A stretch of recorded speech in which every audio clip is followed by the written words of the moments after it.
Hello, I'm Dr. E. Barry Gordon, and this is the fifth in my series of educational videos on testosterone deficiency.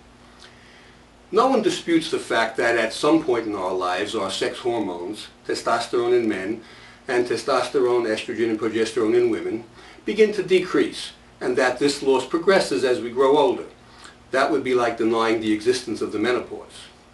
There's also no meaningful disagreement that the deficiency of these hormones has some adverse effects on both sexes.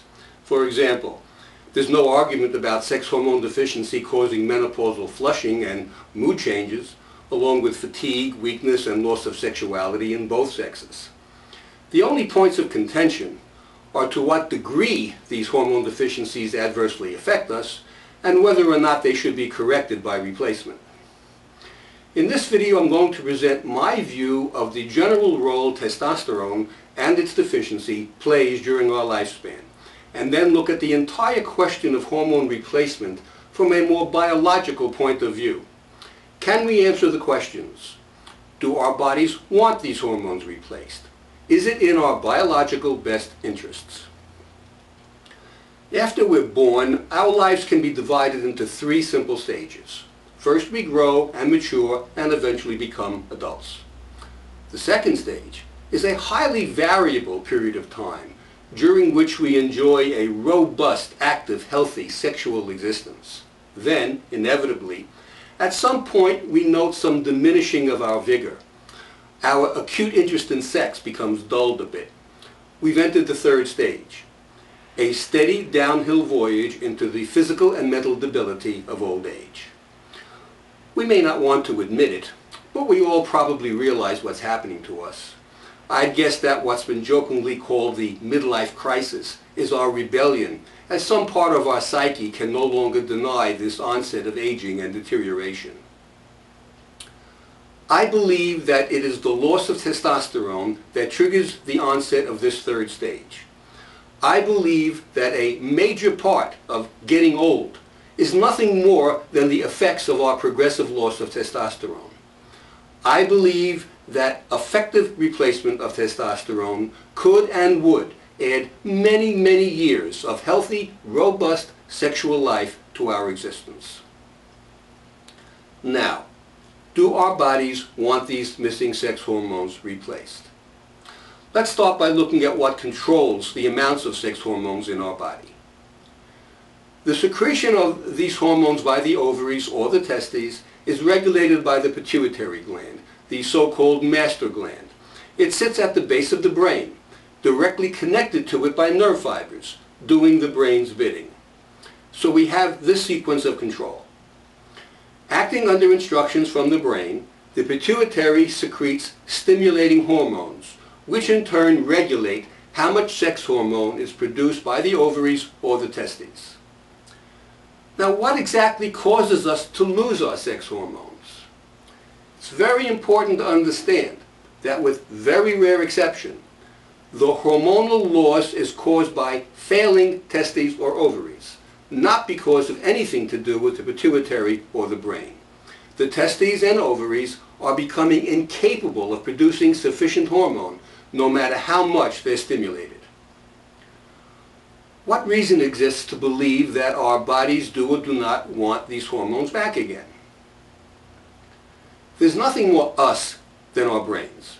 No part of our body is more involved with or concerned with our health and our survival than our brains. So, since our brains have the ultimate control over the secretion of our sex hormones, and since our brains have our best interest at heart, how do they react when those hormones begin to fade away?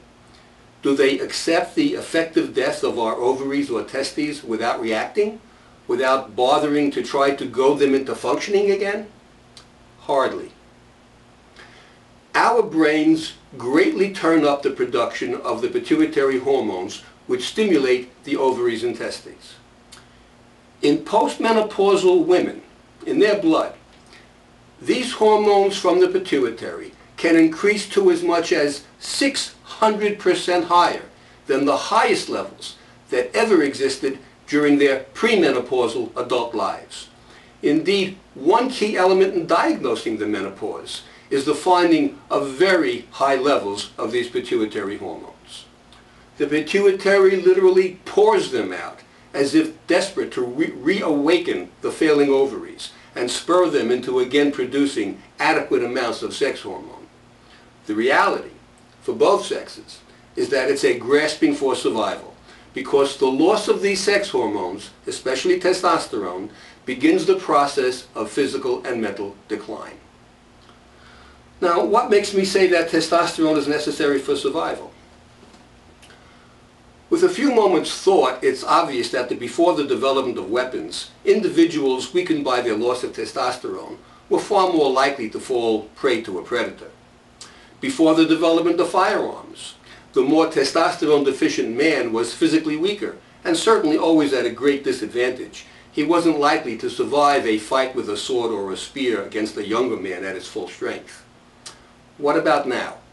Is there any reason to believe that there's a testosterone-related survival issue today? Absolutely.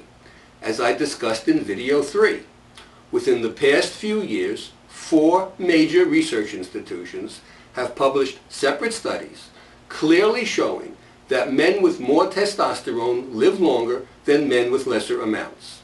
I'm going to quote 2 of the conclusions again because I want to drive this point home. From a 2007 study from the University of California, San Diego. Quote, testosterone insufficiency in older men is associated with increased risk of death over the following 20 years, independent of multiple risk factors and several pre-existing health conditions. Close quote. From another 2007 study, this by the National Institute on Aging. Quote, age-associated decline in anabolic hormone levels, that's testosterone, is a strong independent predictor of mortality in older men.